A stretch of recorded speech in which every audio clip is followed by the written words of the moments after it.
I've noticed a trend among all of my videos recently, and it's that I've just turned into this grouchy old man who just yells at the clouds. So I figured let's keep the momentum rolling, and for this video, let's take a look at some of the long gone past trends of the internet that we'll never get to experience again, and I can just continue to complain about how everything is changing.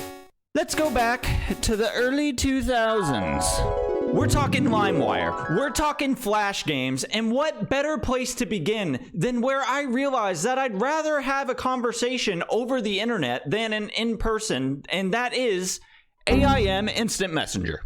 AIM was the OG way to message your little homies after you got home from school. Everyone's username was hilarious too, because we were all 8 years old and all of the usernames were in use and they had to be unique. So your 8-year-old friend Michael would stroll into class and be like, yo, add me on AIM. My username's monkeyman6969, and just nobody questioned it. We were like, cool, Michael, that's what's up. Do you guys remember away messages? You message your friend and you get an automatic response back that would say something like, if you were my homework, I'd be doing you right now. And you would be like, yo, monkey man, chill. I know you're not talking to any girls, all right? Let's just calm down, all right? If you didn't use AIM to message your friends, then maybe you were a little bit younger than me and you used MSN Messenger, or maybe you used Skype, which is what came after that. And now we're all using Discord, which is owned by Microsoft, so we'll probably just use it until the day we die, and nostalgia is going to be dead forever. Is there a messenger app that non-gamers use now? I just realized that all of the messenger apps we used before Discord weren't actually for gamers. So Instagram DMs are probably what normies are using now, but I'm a fucking gamer. I wouldn't know anything about that. So speaking of gamers, let's talk about PC gaming in the early to mid 2000s. If you're around my age, you'll know these sites so well and you'll never forget them. They're mini-clip and addicting games.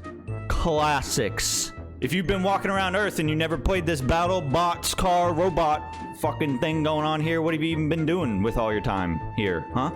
Or the Stickman RPG, or any of the other 27,000 million other Stickman games that were on these websites? Lots and lots of good times were had at the school computer lab playing Flash games, and now Flash doesn't even exist anymore. And also, who could forget the greatest Flash game ever created? Scratch that, greatest game ever created, Family Guy vs. American Dad, Kung Fu. You know what other game was nostalgic as hell and was hosted on Miniclip? RuneScape. RuneScape took over the world in the early 2000s, and it's still so popular today, I can't even wrap my head around it. I still play RuneScape, and that script right there says I'm about to be 29 years old, but I'll have you know I turned 29 weeks ago. I'm just a lazy piece of shit who never made my video. Not many things have lasted from the old internet that stand the test of time, but RuneScape is a very rare exception to that. If you want to learn more about RuneScape through my personal journey, there's videos of that on my channel, which I'm sure that you are not interested in. So please go check those out.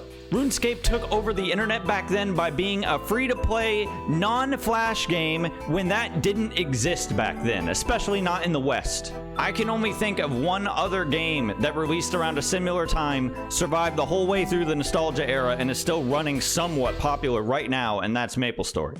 MapleStory has been being hosted by Nexon since like 2005 or something. And speaking of being hosted by Nexon, do you guys remember the concept of a free-to-play game hosting site?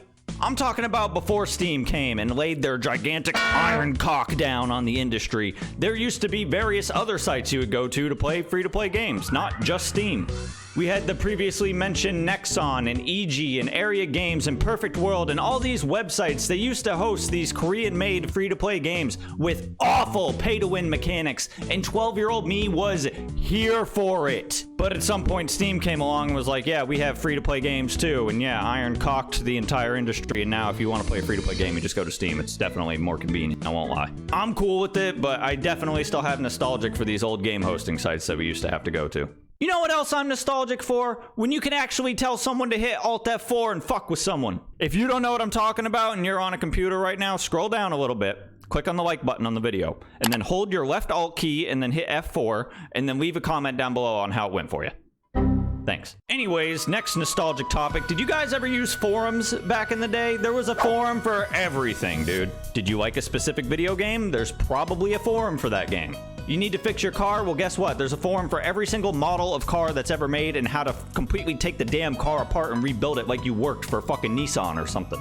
Have you kissed your cousin 8 times on accident? Head on over to alabama.com/forums to get the support you need. I had like 50,000 posts on this website's forum back in the day. It was called kissingyourcousin.com. No, I'm just kidding. It was called Guns Factor, and it was a fan site for a game called Guns that I played a lot. And wow, man, I was a nerd. I posted individually on one website like 50,000 times.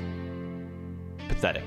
Largely, these communities have now been replaced with social media and Facebook groups and subreddits and whatever the hell you kids are doing these days. And honestly, just like Steam destroying the free-to-play game hosting sites, it's way more convenient to just go to Twitter and get my daily dose of hate every day. I don't need to log into a forum. All right, I'm cool with it. It's convenient. Ah, man, forums were nostalgic as hell, and I have one more nostalgic as hell thing that I want to talk about for today's video, and that's the use of Limewire. Today, we pay like $10 a month, and you get access to every single song that wasn't made in some dude's basement or in a Denny's. What if I told you that you had to pay $1 for every single song you wanted to listen to? Well, that was pretty much the only choice we had to listen to MP3s back in the day in the early 2000s, before someone told you about Limewire, of course. I know there was some stuff like Napster or whatever before Limewire, but all I know about is Limewire. I'm a Limewire baby, and that's what I'm going to talk about. Limewire was for downloading movies and music and whatever. Before anyone even knew what torrenting or peer-to-peer networking even meant, we were somehow using Limewire. My first experience with Limewire growing up was that some kid's scary older brother in the neighborhood, who definitely was not selling drugs, knew how to use Limewire to make illegal CDs for your CD player. So I listened to that dude's little brother's advice, and I brought him a piece of paper with 20 songs I wanted on a CD. And you know what he told me? He told me to go steal $5 from my mother and then come back to him and give him that $5, and then he will make me that CD. So I robbed my mother at gunpoint for $5, and I returned it to him, and surprisingly, he didn't scam me, and I got my CD for $5, which was way cheaper than $20, so it was a pretty good deal. After about $15 worth of aggravated assaults on my own mother, I realized that I was a nerd, and I could probably figure out how to use Limewire, so I did exactly that, and the rest was history.